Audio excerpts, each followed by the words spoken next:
सवर की, एगो सुनर की दोसर सवर की, एक जबरदस्त माल छा।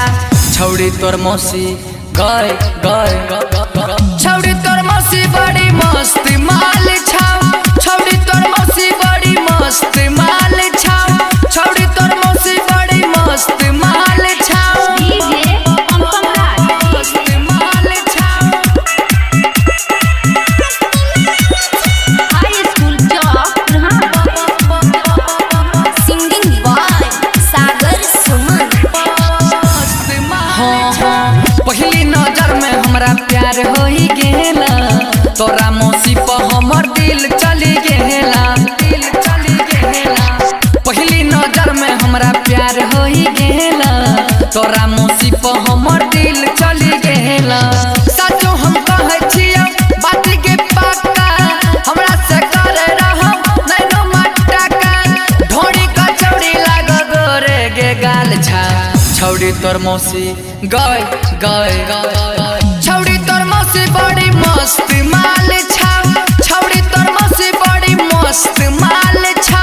छौड़ी तोर मौसी बड़ी मस्त माल छा। मस्त माल छा। हाई स्कूल रिकॉर्डिंग बाय दुर्गेश जी।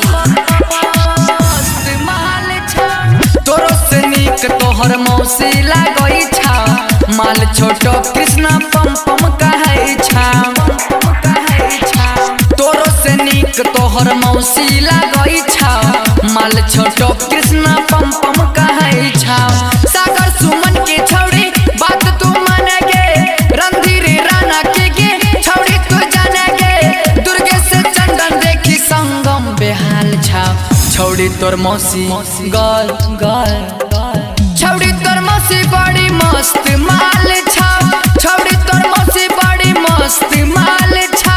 छौड़ी तोर मौसी बड़ी मस्त माल छा।